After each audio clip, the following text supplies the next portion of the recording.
Hello, everybody, and welcome to Shadow at Night. This is Thursday, June the 27th, 2024. I have some disappointing news for you, which I'll share in just a couple of moments.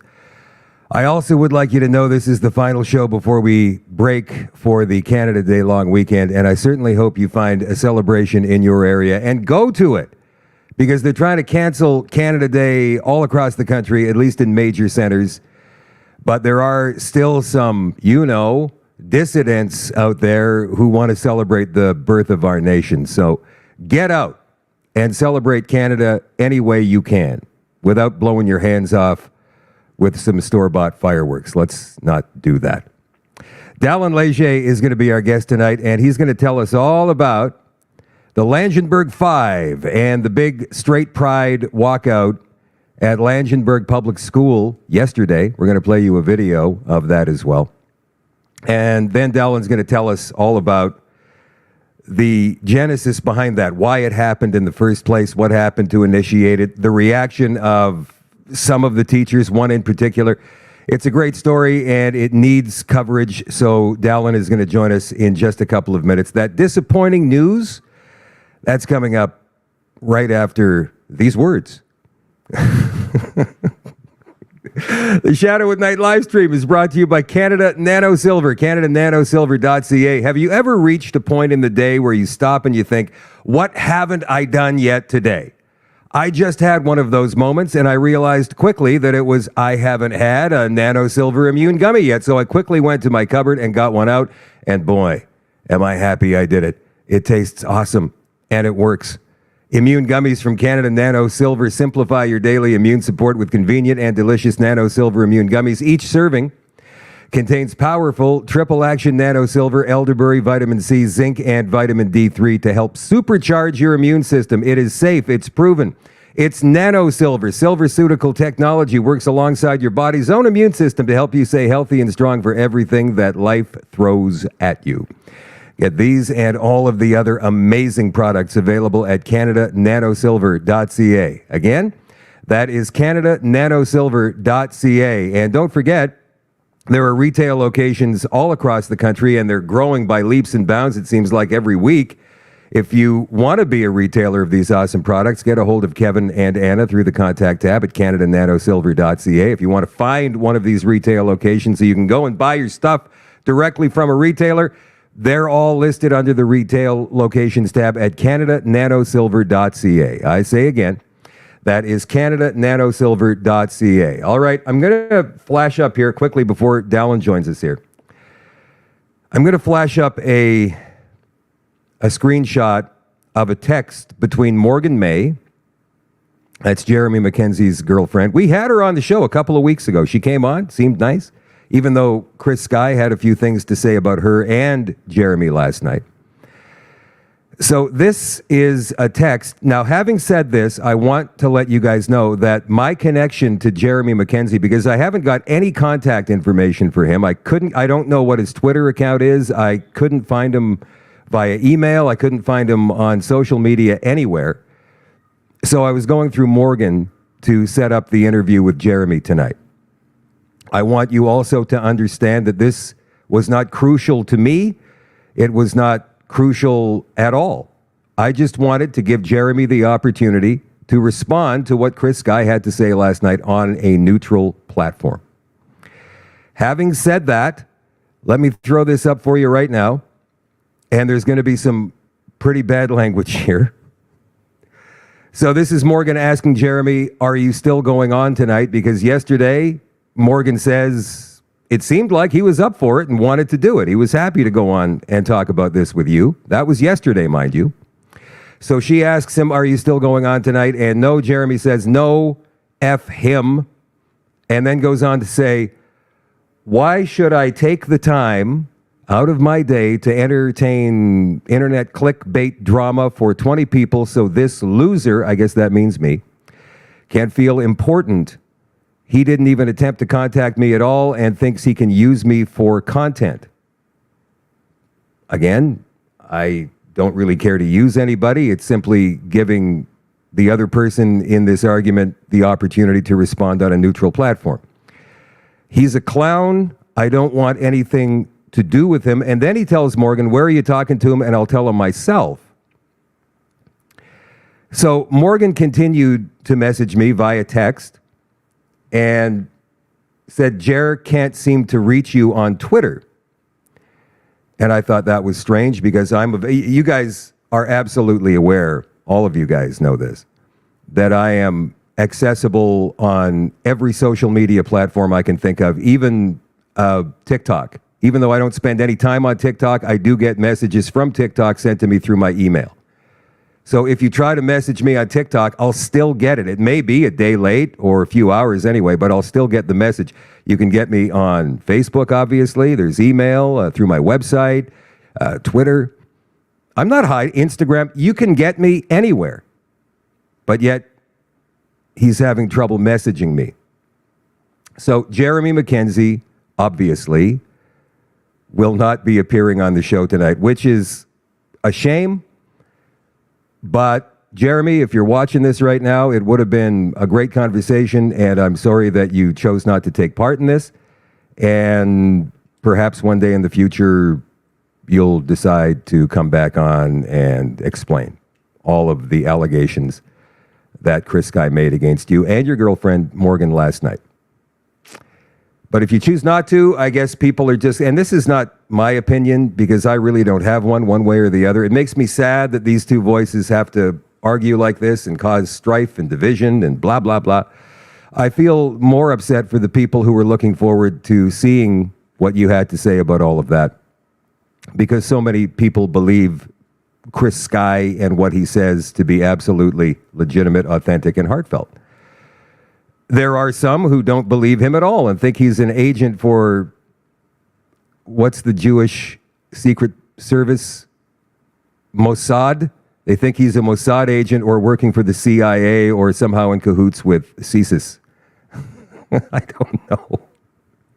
I don't know. This all seems very strange to me. And the whole Tommy Robinson right now thing seems so strange to me. There's all kinds of craziness going on in our movement. But something I was telling a friend of mine earlier today, and that is I think that this kind of thing has to happen every few months just to weed out the crap and get everybody back on an even keel. But all of it seems to be happening so quickly and all at the same time.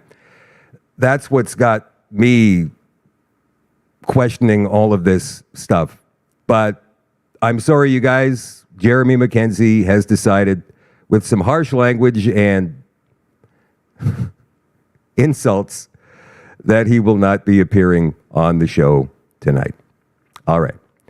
This is a video of our friend Dallin Leger, and Dallin was instrumental in this school walkout in Langenburg, Saskatchewan yesterday.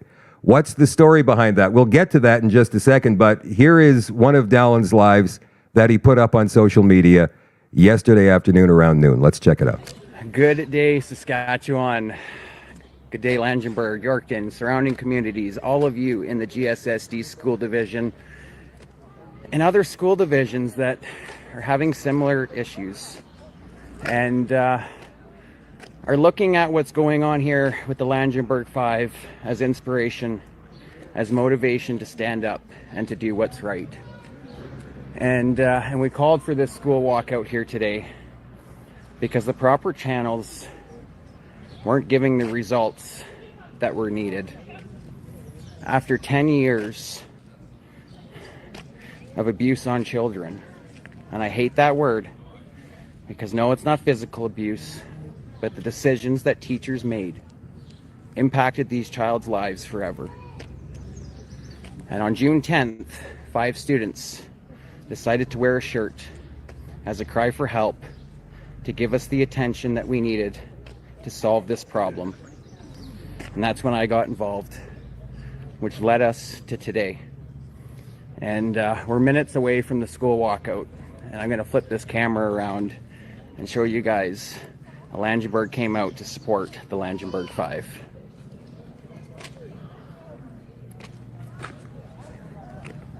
Absolutely incredible.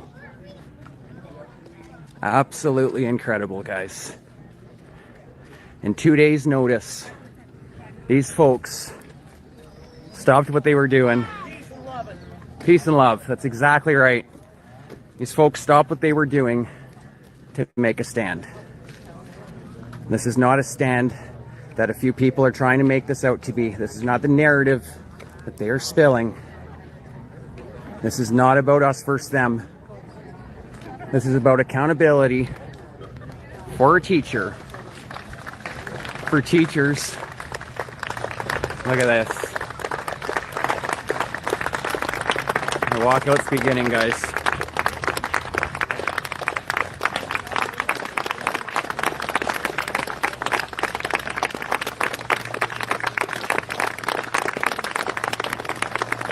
This is awesome. And I'm shaking. What a day. Can't hold this still.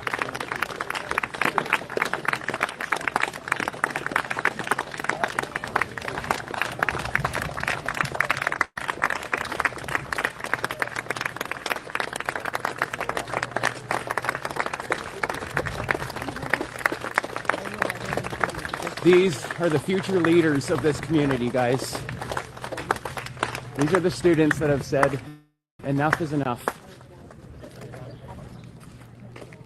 That our feelings matter, that our opinions matter, that we all must be respected, no matter our views.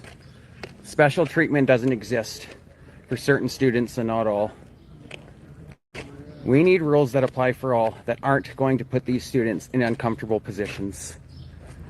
Today was step one. This community in this small town of Langenburg has come out, and I'm so proud of each and every one of them. That's it for now, guys. I'm gonna go talk to these folks, socialize a bit, and we're gonna thank all these students for walking out today and kicking off their summer.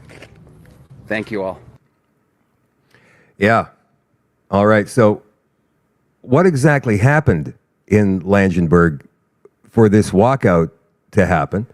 Dallin Leger joins us now. Dallin, thank you for coming on tonight. This is something that you got in contact with me about, I think, a couple of days ago now. Congratulations on getting that walkout together at such late notice. I think you had, what, 1 day to pull that town together? And let's remind everybody that Langenburg is not a huge community. It's about 1,500 people. So you said you got a head count of 165 people who showed up on short notice. That's fantastic, my friend.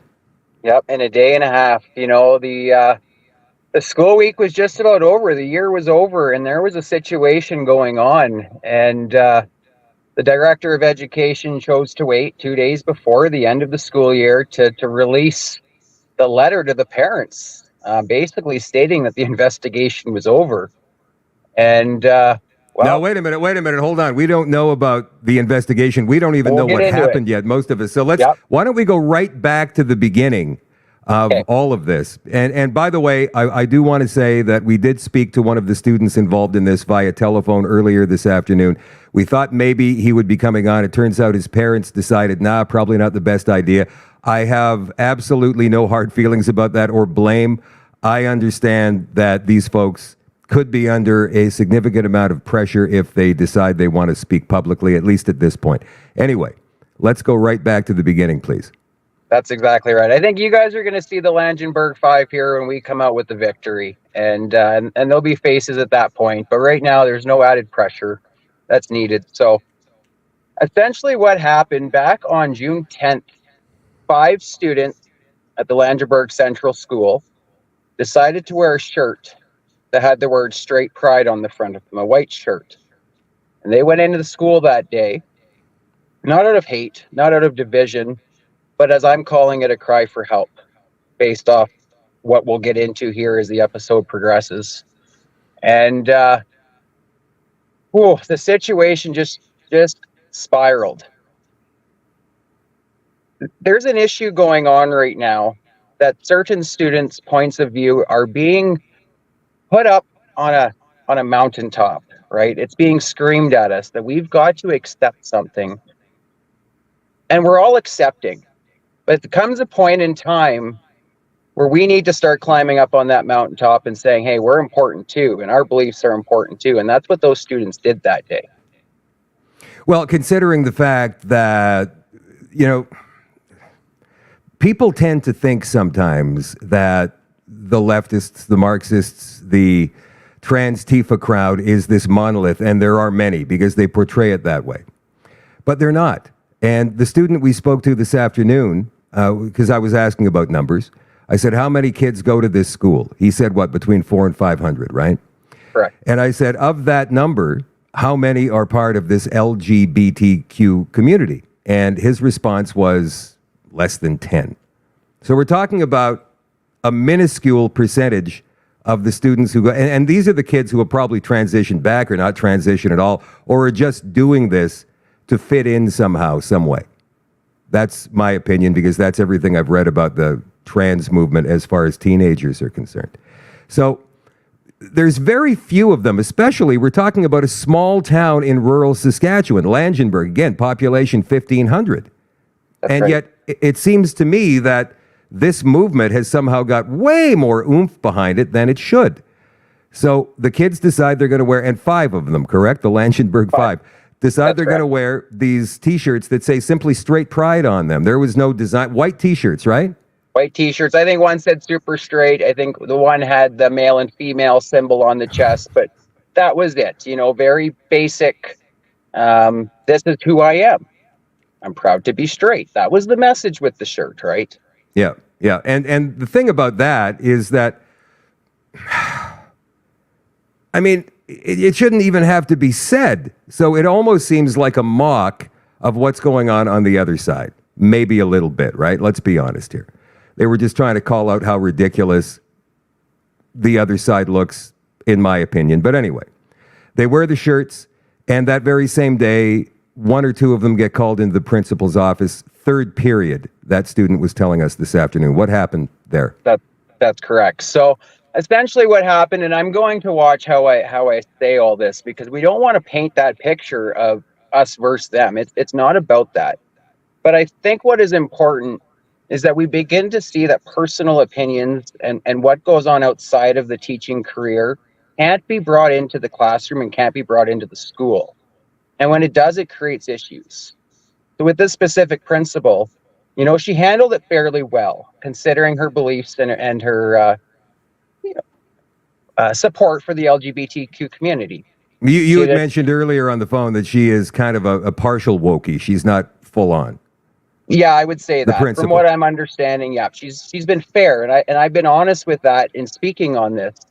You know, she told the kids the shirts are homophobic, they're against school policy, and think of the other students, which it's questionable. Yes, you know, it's none of that. But for her beliefs, think of how, I'm sorry to interrupt you, think of how the other students would feel if they were in your shoes. Well, that's something that we've been subjected to relentlessly over the past few years. So we already know how they feel. So that to me was a terrible, terrible way to put it to these kids. Anyway, please continue. Well, she put them down right away. It wasn't, why are you wearing these shirts, or can you explain? It was right away. It was, you're in trouble. Right? Like, listen to these students. That's the problem now, is we want to continue to bark orders at them and tell them what to do instead of listening to them. Yeah. And these students have made us listen to them. And that's what's exposed and shined a light on this. So after that was done, you know, she handled it fairly well. The students left. They decided to go. It was lunchtime, 3rd period. This was done. It's lunch. So they leave school property to go uptown, small town Langenburg, not far away. And one of the teachers in that school, same thing, is a supporter of the LGBT community, found out that these students wore the shirts, and he decided to take his car keys, or his truck keys, and insert them into his truck. He then decided to put his truck in reverse and back out of his parking spot, put it in drive, and go find these kids. Not just find them, but face them down. And when he found these kids, he slammed on the brake, slammed on the door, or slammed the door shut, got out in front of them, and started scolding them. Finger in their faces, 14-year-old kids. Because he got yelling triggered. And screaming. Yeah, yelling and in screaming. public. And so the student we spoke to this afternoon said there was 4 or 5 of the kids, so that we have plenty of witnesses for this. That's correct. Yeah, this is not teenage kids making a story up. These are good people. The families are good people. This was an unhinged teacher. Right. And apparently this teacher has a history. And none of us knew that. Well, the community knew that. The community knew. I had no idea. I never knew these kids. I never knew these families. So what happened is once this incident happened, the kids went back to school and had to go to his class. They were pretty uncomfortable to do that. No and then kidding. they ended up going to the principal, who gave them crap initially for wearing a shirt that already made them uncomfortable, and tell her what happened. Right. And 3 days went on. I believe there was a meeting with the parents. And at that point in time, this individual teacher decided to scold them for about 25 minutes on the importance or the ignorance of straight pride. There was no apology. He didn't care. He didn't Wait a care. minute. You mean there was another scolding after the public scolding when he chased them down in his truck and yelled at them publicly? Then he chose to scold them again? No, there was a meeting with the parents and the school and to discuss the issue, right? Yeah. And he didn't want to discuss the issue. He wanted to push his beliefs. So that's what he said to the parents, and he was absolutely adamant that he wasn't willing to compromise, negotiate, apologize, anything like that. Nothing. So what No happened? remorse. What happened? I What happened to believe this teacher? No remorse. What happened to So him? that was June 13th. So 3 days after the incident, I had a parent reach out to me. Didn't know. You're not going to believe what happened. Told me the story. I had a busy week of my own going on, so I kind of mulled on it for a few days. I didn't really want to interject. Let the school division handle this. Nothing was being done. So I make a video and I talk about it on Facebook. And it was Thursday in the afternoon I made a video, and on 10:53 the following day, Friday, June the 14th, the director of education called me himself. And, he had no idea that this had even occurred. Meanwhile, it was 3 days after the event. It wasn't even reported to the school division head. Wait a minute. So the director of education, is he part of like a superintendent, or exactly what is the role of that particular school, of the entire school division? What is his role? The entire school division. And I don't know how many schools. Is it 20? There's about 20 schools, give or take, probably 5 in that school division. Okay. So why did he decide to call you up about this? Was he okay? So was he upset? Was he taking sides? How was this? What did he want? This isn't my first interaction with Quentin Robertson, the director of education. I ran the Million Person March here where we did something very similar. Right. He knows what I stand for and the power of this voice and what we can achieve. So he wanted to button this up. He wanted me to stop talking about this and find a solution and compromise. Well, you know what? That's a fair request, Dallin. It is. I think that's a fair request. I mean, if you can get something taken care of, that's cool. I'm not going to talk about this for a couple of days while we negotiate, but it didn't sound like this teacher was willing to do any of that. No, and unfortunately, I've said this in previous videos of mine, as a director of education, they get paid a pretty good sum of money. They didn't get there because they're good at their job. They get there because they say yes. Right. They're problem solvers, they're fixers. And after all this time is going on, he then sends a letter out to all the families across the whole school division, where it's about 3 lines touching on the incident and the whole letter talking about pride.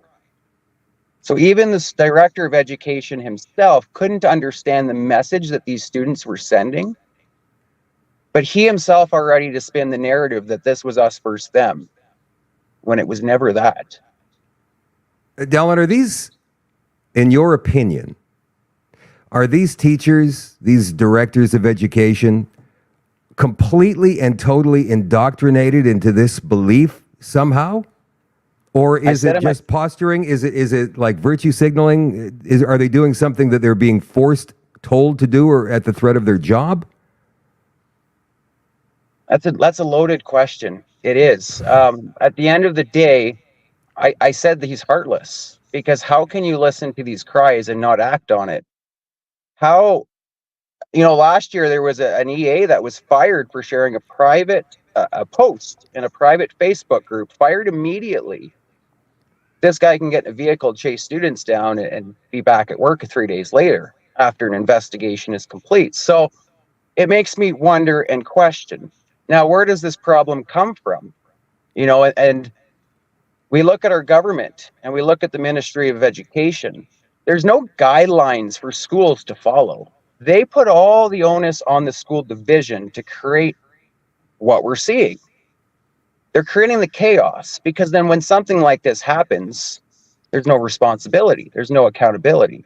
The government says deal with the school division. The school division covers it up because they don't want the public to know what's happening. Right? It was the same thing with the COVID, right? The government mandated the health authorities, and they stood back and let the chaos occur. Same thing's going on with education. So when you found out that this teacher, he was gone for 3 days, am I right? 3 days.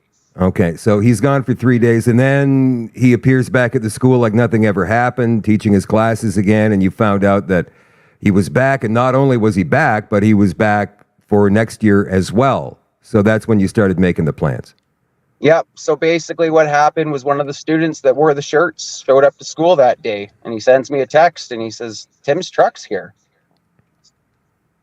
Well, that's not right. Maybe he's just gathering his things, maybe they made the right decision. And it turns out that he's teaching class. So a parent went into the school and talked to the principal and said, "What's going on here? What happened with the investigation?" And it was told the investigation is complete. There was no wrongdoing. He's back, and he'll be back next year.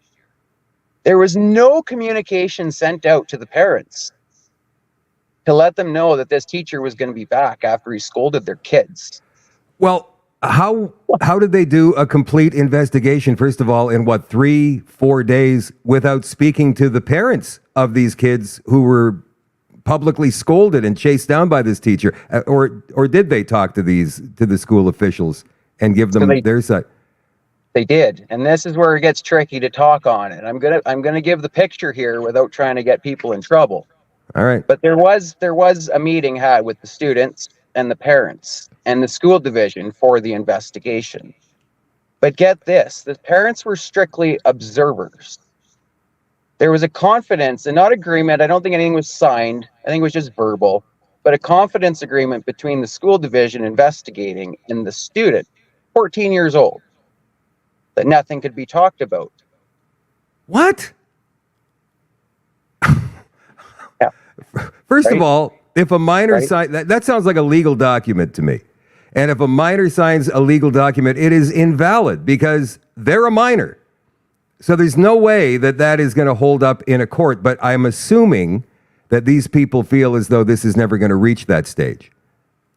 So they're trying to do. That's why we're putting the pressure on, and that's why we led that walkout that day, right? Because we're sick of being divided by a narrative.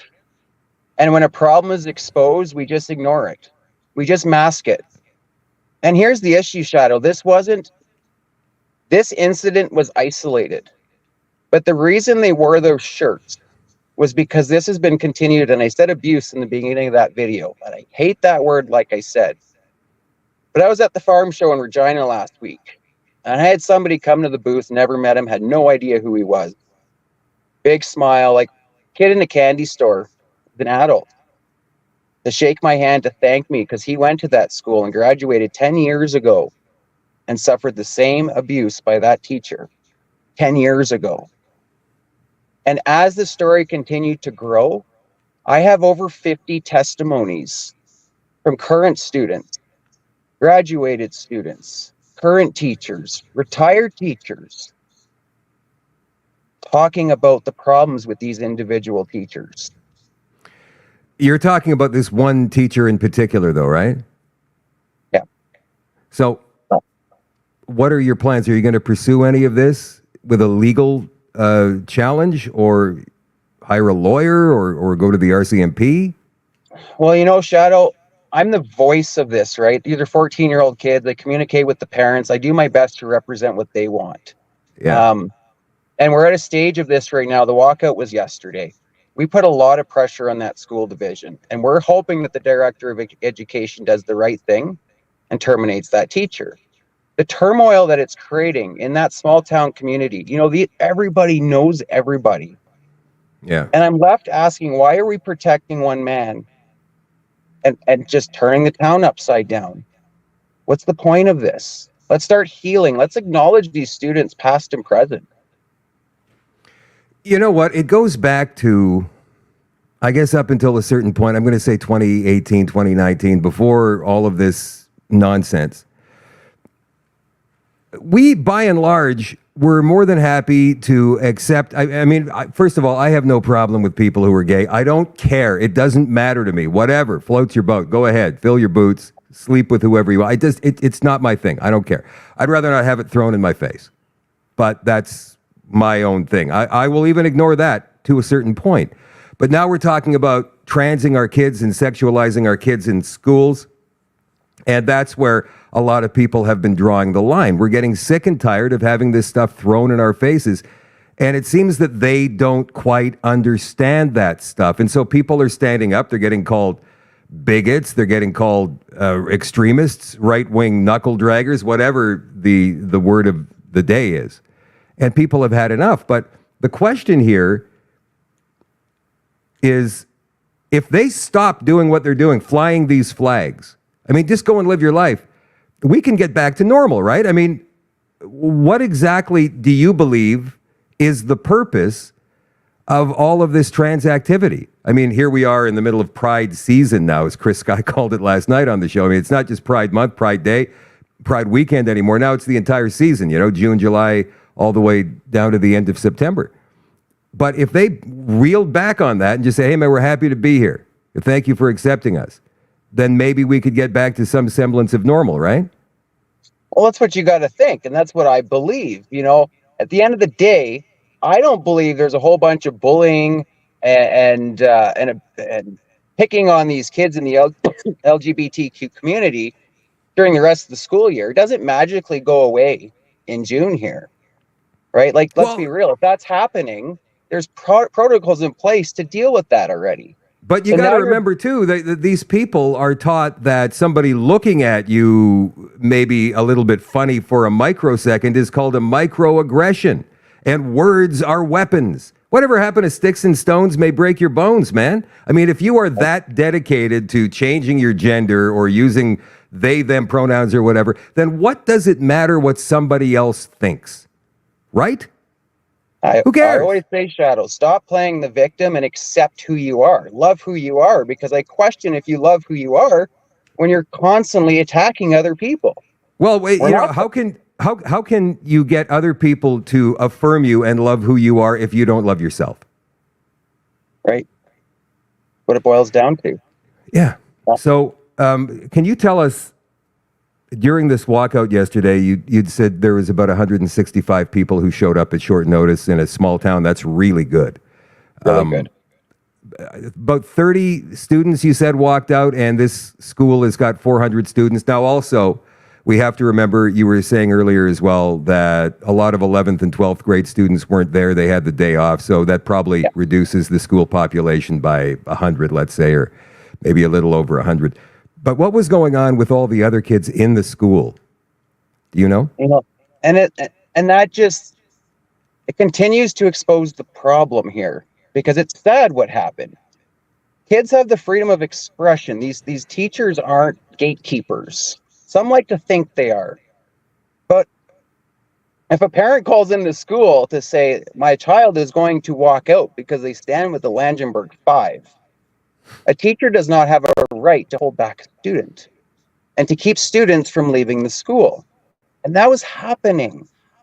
And teachers were saying it's dangerous out there and don't go outside, it's dangerous. And they had them all shuttled in the gym in the center of the school. And there was 6 cops there plus the provincial liaison.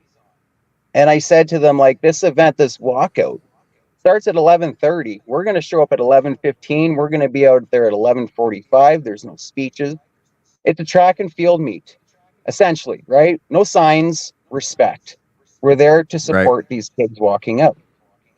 So right? there was no sign of any drunkenness or any yelling, screaming, no mean-spirited flags with bad language, none of that stuff. It was just about, I mean, the video you showed, I mean, there's moms there with babies and strollers and older people with walkers, grandparents, I'm assuming, and just community people who standing up for what they believe to be right. It didn't look threatening at all to me. No, it wasn't. And see, the stories that are coming out, I've shared some of these testimonies from students. And when you've got university students reaching out saying, hey, I had a 98 in science and an 89 in biology with this teacher, and I went to university and failed basic biology twice.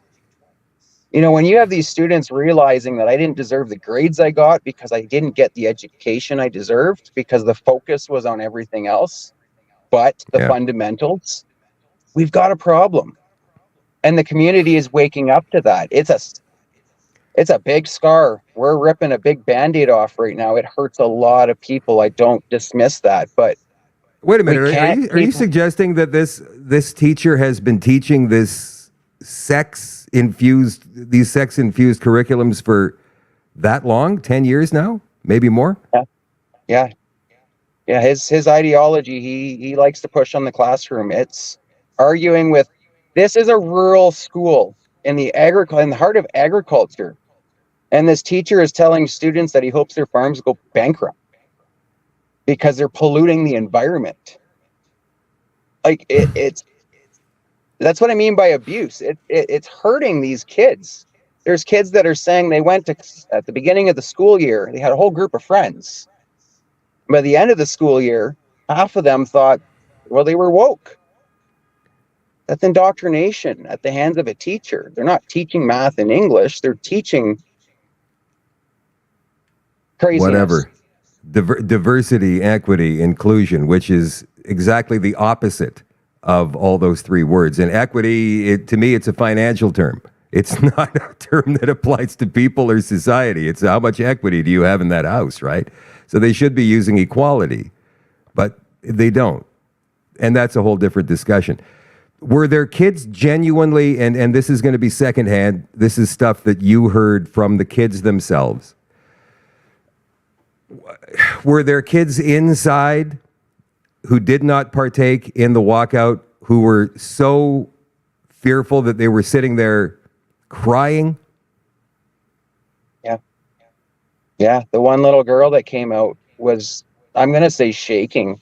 And the people around me that are listening, I know they're watching this live right now. Hey, the families of the Langenberg Five, I should have given a shout out here. They're on watching right now, so be nice to them in the comments. And but this girl came out, and we all kind of surrounded her, everybody, and teacher told me it was dangerous to come out here.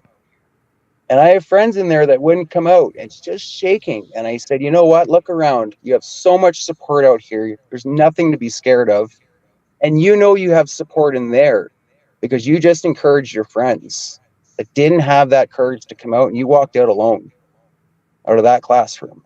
How many RCMP did you say were there, Dallin? There were 6 uniformed officers and then the provincial liaison protest negotiators. Did you get a chance to speak to any of those officers? They were phenomenal. And Shadow, I've learned, and we might have a difference of opinion here, or maybe the same, but a lot of these officers are good. There's individual ones that are crap, but the orders come from above. And I don't believe the RCMP in Langenberg wanted all their officers in at that school. But it's all about intimidation. There was an officer standing between the glass doors, so the kids had to walk past an officer to walk out the door. And then they had a marked cop car right there in front of the door. Like, it was all about intimidation so that the kids didn't felt that freedom to just say enough is enough. What you want, ideally, and hope this happens one day, is all of these officers showing up at an event like this, looking around, taking one look around. I mean, because they're people, and they're also trained observers, RCMP officers, and they know what's what better than most people when they walk into a situation. They can size it up fairly quickly, the veteran ones especially. So those officers walk into a situation like that, and what do they see on the outside? They see a bunch of Langenberg residents baby strollers. They don't see any weapons. They don't see any signs of aggression or hostility whatsoever. And they still have to be there to what? Keep the peace? No threats of violence made, no hollering, no screaming, nothing like that. I mean, they probably should have walked into that situation, looked around, rolled their eyes, and went, we're out of here, man. We got better things to do than this. That's absolutely outrageous. And I said that. It was excessive, but we understand, it's a factor. Shame on the system to know how the system works, right? To keep people in check. But there was still, we said 30. I couldn't tell. And you notice in the video, I didn't zoom up on the kids. It wasn't about the kids, right? We seen them walking out. That's all that mattered. Well, ultimately, this is about the kids now, and this is exactly about the kids. This whole thing is about the kids. Yes. You know? Yeah. I mean, it's and risky, I feel, their identity. Yeah. Yeah, right. I just feel you're right. Exactly. We don't want to reveal their identities. I mean, they've got enough problems as it is. Yeah. But I feel bad for these kids who are caught in the middle of all of this nonsense. You know, all they want to do is just hang out with their friends and go and do kid things, man. And this divisiveness is very costly and very harmful emotionally for them. And I certainly hope it doesn't leave long-lasting scars for them. We really need to defeat this, man. This is just another way to divide and conquer. It's part of the agenda, obviously, but when it reaches into small-town Saskatchewan, like it has, we really have, I personally want to deliver a message to the families of the Langenberg Five. Stay strong, you guys. Do not be intimidated by any of the rainbow mafia who may send you messages or try to call you in the middle of the night or try to somehow disparage you in the local paper or online somehow.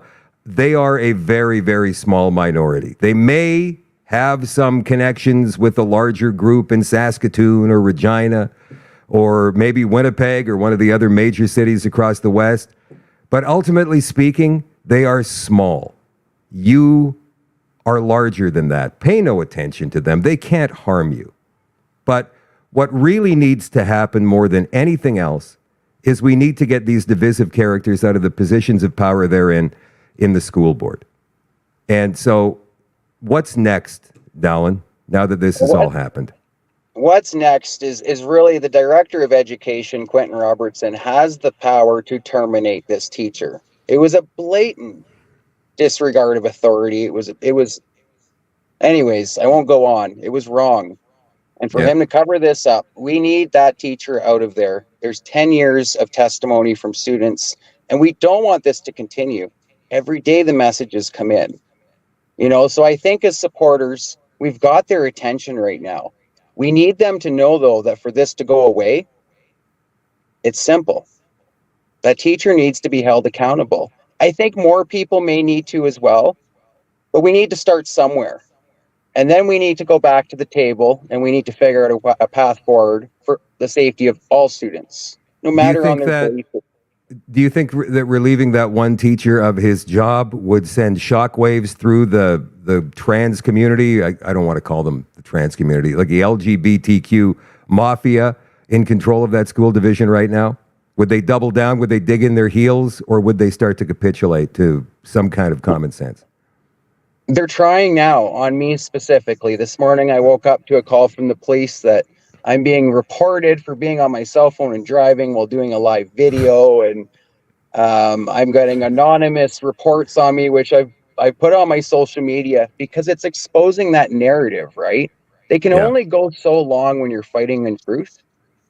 And at the end of the day, I want to be clear, right? This isn't an attack on Pride. We're not fighting each other. So when Pride comes at us for something that doesn't involve them, we're exposing a lot, because this was about the actions of a teacher. The shirt, the pride, it all built up. It's building up to go from, we're all accepting of the Pride community right now. There may be a few, but that's like anything. There's always the 5% on the left and the 5% on the right that are louder than the most of us. We don't listen to them because it's craziness. Yeah. Well, Right. pride cometh before a fall, my friend, and I would really like to see. Now, the problem is, as we move into summer, people tend to forget about these things. They want to go and enjoy their summer. They're short in Canada, obviously, so we want to go to the cottage. We want to go and, drive our 4x4s in the field. We want to take a dip in the lake. We want to do summer things in Canada. And then when we have to come back to reality, we have to realize what we're facing again. And the thing about the other side is they don't take time off. So are people actually going to start getting together and start making a plan about what to do when the school resumes again in September? These parents are fired up. The community's fired up. I think our next step, honestly, is legal, because there's a lot of questions that we need answers to that we'll never get from the school division. It's really going to boil down to, though, how far these parents want to go. Are they going to be satisfied with him out the door? Are we going to want to investigate further and make sure that all students are safe? It's one day at a time. No, But at you got to this point take in that whole time- poisonous ideology right out of the system, man. They got to go, all of them. All of them. At this point in time, I've talked to the RCMP. They're willing to investigate. And the advice I got from them is get the lawyer, because the lawyer is going to pull the evidence. They're going to help you be able to build your statement. They're going to be able to help you give us everything we need to lay charges. So that's on the table. We're discussing this. This isn't just to do a protest and make a big scene out of it and go away. Yeah. No, we're not backing down. What charges would there be? I'm not a lawyer. Assault, I'm not a verbal assault. Yeah. I don't know. I mean, don't know. Yeah. So listen, I want to thank you, Dallin, for doing such a remarkable job on this and working with the families of these folks, because they deserve every chance to be heard and let Canadians know that this kind of thing has happened. Let me ask you something off topic a little bit here. The protest for the carbon tax, or against the carbon tax, you were involved at the Manitoba-Saskatchewan border. Did that pick up steam at all as time went on, or did it just kind of fizzle out, sadly? It didn't, but I got busy on myself. It was farming season. My business is growing. I had to focus on myself. Unfortunately, I'm in the fight every day, right? I don't go anywhere, but it's amazing to see, because almost every other weekend, there is people out there. There might be 5, there might be 10. They got a barbecue set up. So they're still out there. They're still doing it. But to me, it was an impossible task, right? That was a tough task. And I thought to myself, when it created that gong show in the federal government and they were all fighting, and we got to the point that Trudeau was supposed to have that meeting with all the premiers, right? Said, okay, we can hold on that 5 weeks. We can get to that. We can keep that pressure. We're here and gone, and that never happened, right? So just another empty promise.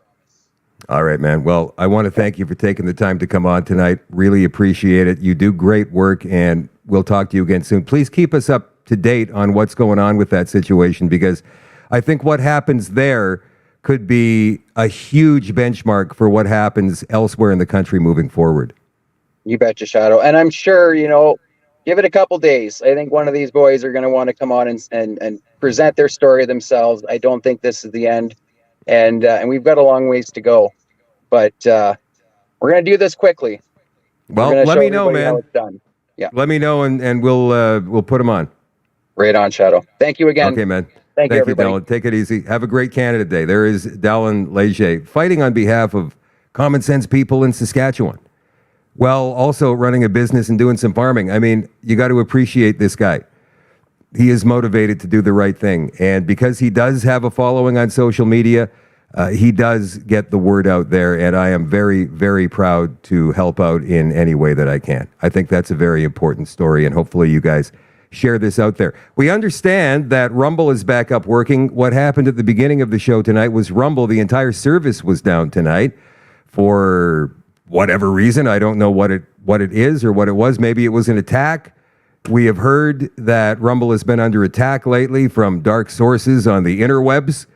So it could have been another one of those situations, but we now know that Rumble is back up and running. So I think we have 200 people watching live on Rumble right now, when normally we've got about 700 at this time. So Rumblers, if you want to go back to Rumble, it's working at least right now. At least it was at last check. That was about 5 minutes ago. Thank you very much for finding me on a different platform. Each night we broadcast live, or try to, on because who knows what other social media platforms are just going to decide to shut us down or not work somehow. Facebook, we're on YouTube right now. I'm not sure how long that's going to last. X, we're on. We are on Rumble right now. We're also on the Telegram, on the Shadow Davis Show group. And of course, we're on shadowdavis.com. My Control and My Control only. So if you absolutely want to make sure that you see all episodes uncensored of this show, Tuesday to Sunday night at 8 o'clock Central, become an all access member at shadowdavis.com. We have more, and we're going to continue on after 9 o'clock Central with the extension on the website, shadowdavis.com. Speaking of the Pride movement, liberals, NDP, progressives, all across social media were very, very upset and virtue signaling very, very hard all day today at this story. Youth saw it after Pride flag set ablaze at Stony Creek Elementary School. I believe that's in Hamilton. Police suspect the arson was hate motivated. All right.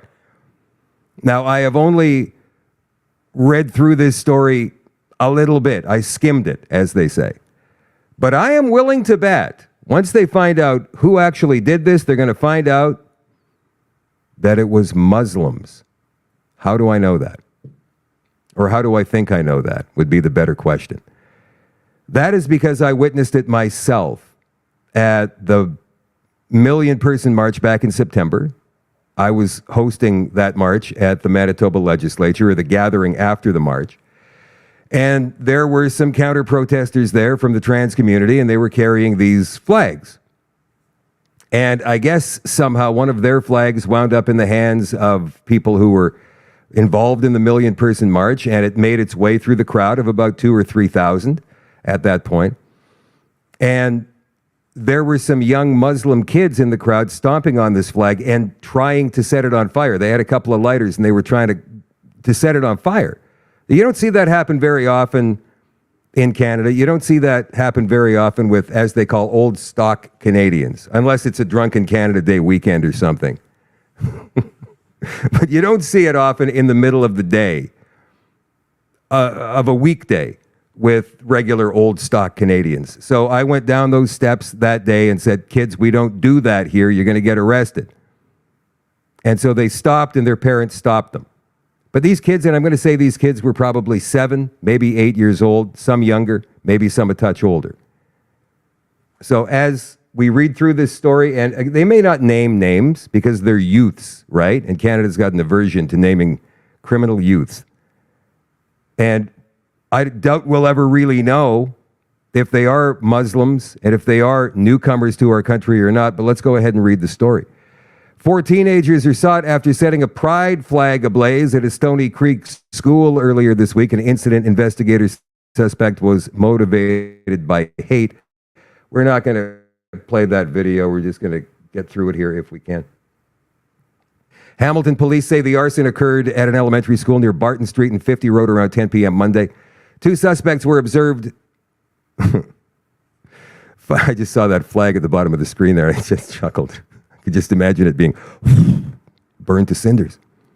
2 suspects were observed fleeing on foot after setting fire to a pride flag, police said. 2 other suspects were seen running in the same direction. Police did not reveal the gender of the suspects.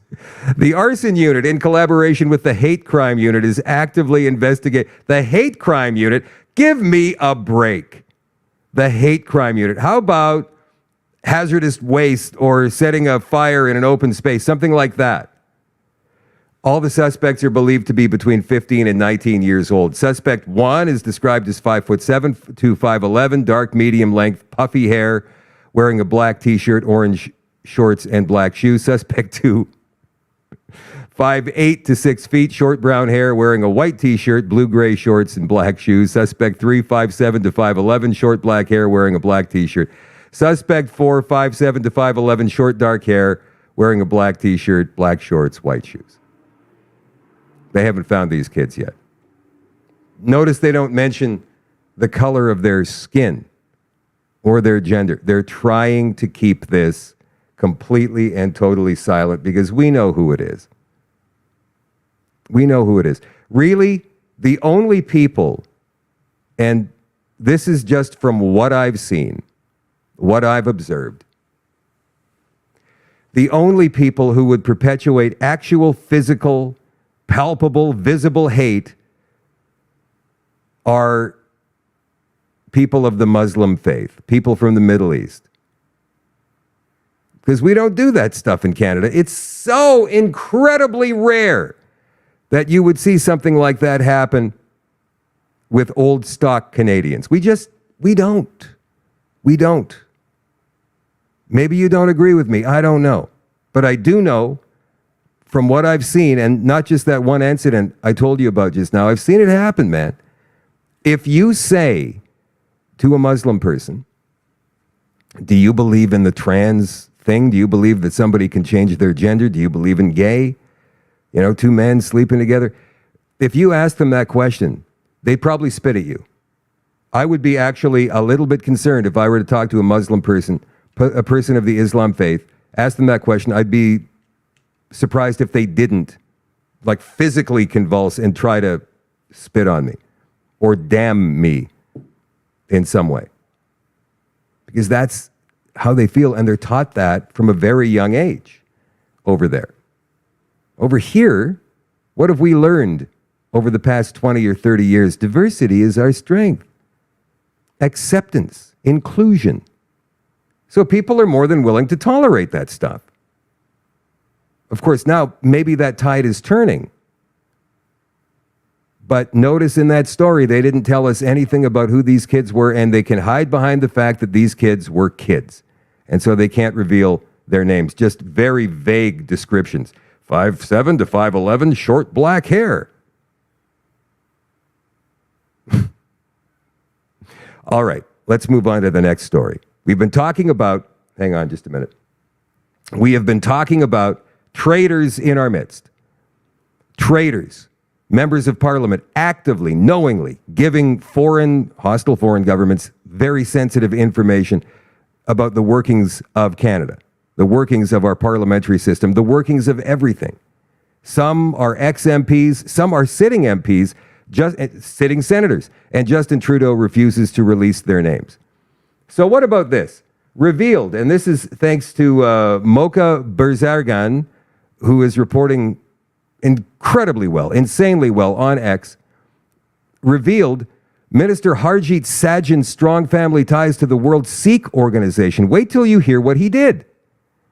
Former Minister of Defense and current Emergency Preparedness Minister Harjit Sajjan, who is also, by the way, the president of the King's Privy Council for Canada and the Pacific Economic Development Agency of Canada, is in hot water. Why?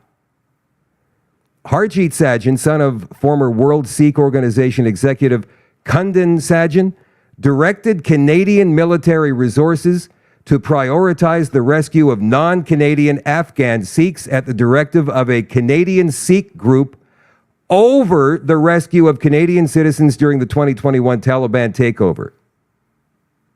I say again, Sajjan directed Canadian military resources to prioritize the rescue of non-Canadian Afghan Sikhs at the directive of a Canadian Sikh group over the rescue of Canadian citizens during the 2021 Taliban takeover in Afghanistan. The operation to rescue the Sikhs was unsuccessful.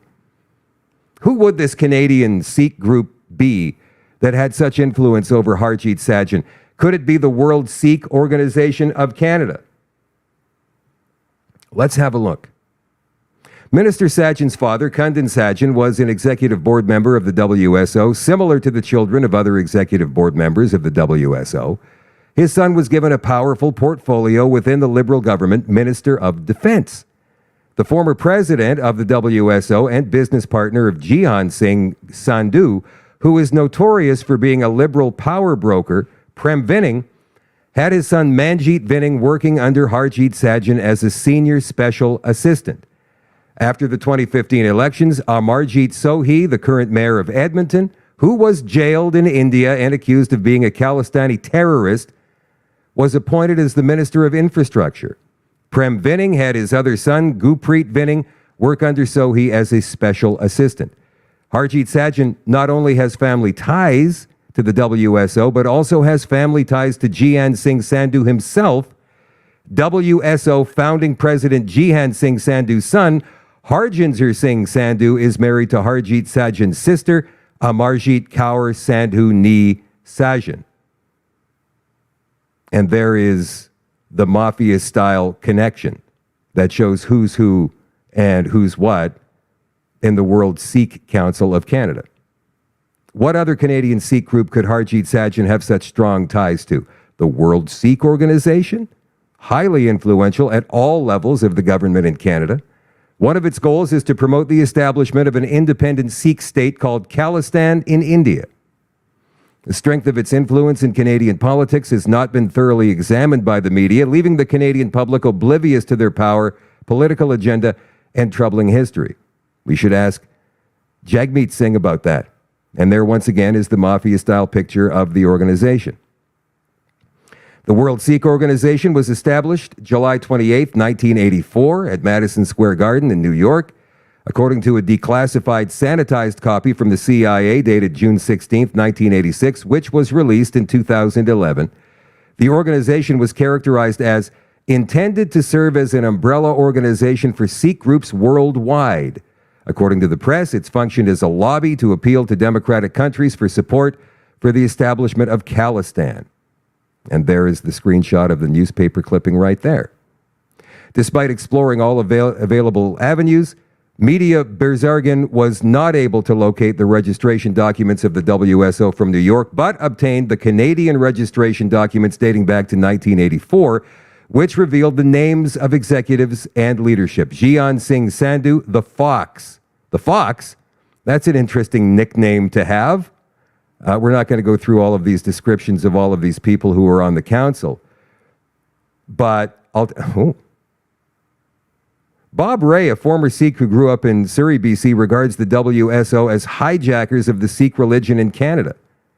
Ray has been vocal about his concerns regarding national security due to the appointment of someone like Harjit Sajjan, who has strong family ties to the World Sikh Organization, whose founder was interrogated by the RCMP Disaster Task Force regarding the Air India bombing. The RCMP's investigation is ongoing. Let's check out this video here. Prem winning is an important piece in the puzzle of power distribution among the World Sikh Organization's political nexus in Canada. Prem has both of his sons in high-ranking roles, working for the Infrastructure Minister Amarjit Sohi and the Defense Minister Harjit Sajjan.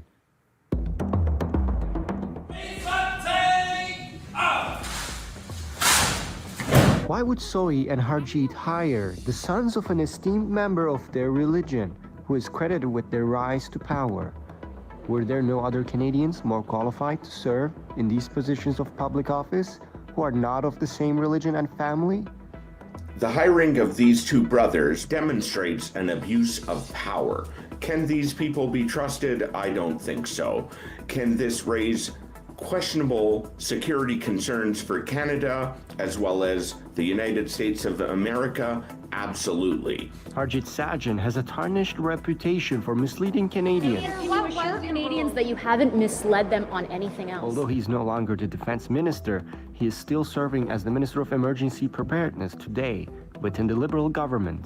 I think that he cannot be trusted with any sensitive data, and I would appeal to the Canadian public to demand an immediate resignation. We don't need a cancer like this in charge of emergency preparedness with access to sensitive data.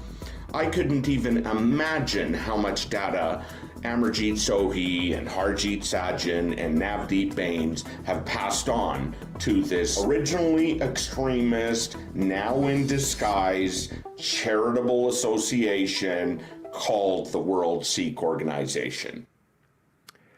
My friends, do you think that this particular Minister of the Crown could be one of the traitors mentioned in the Ensicott report? I think probably yes.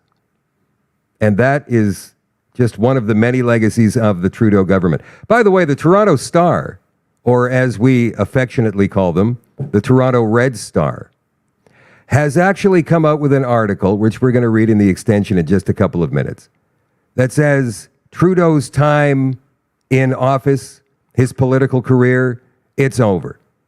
If the Toronto Star has given up on Justin Trudeau, that means the entire Liberal Party and anybody who supports the Liberal Party in Canada has given up on Justin Trudeau. And I believe it's only a matter of time before he steps down. Won't be this summer because summer is summer, but quite possibly before the next sitting of Parliament begins in September, late September, we could be hearing that Justin Trudeau steps down as the leader of the Liberal Party and the Prime Minister of Canada. At which point we would have Chrystia Freeland as the Prime Minister of this country until such time as they can elect a permanent replacement as leader of that party, which would lead right into an election. If Trudeau does decide to step down, it's going to be sooner rather than later because we do have an election in October. Set in stone now. Set in stone in October of next year. Unless, of course, the world blows up, World War III starts, another pandemic comes, and then, of course, an emergency edict comes down. No voting. No elections. Kind of like what happened in Ukraine. That, my friends, is it for the social media part of the show tonight. We still have much more to cover in the extension, which is coming up in just a couple of minutes for all access members at shadowdavis.com. If you are a member, I'll see you there in a couple of minutes. If not, I love you all and I appreciate you all, and I want you to have a truly spectacular, amazing, incredible Canada Day long weekend. Get out there, find a Canada Day celebration, watch the fireworks, have a good time, do it with loved ones, friends, and family, and really enjoy yourself. The show will return Monday night at 8 o'clock Central, another Shadow at Night live stream. I will talk to you guys in a few days. All access members, I'll see you in 2 minutes. Be right back.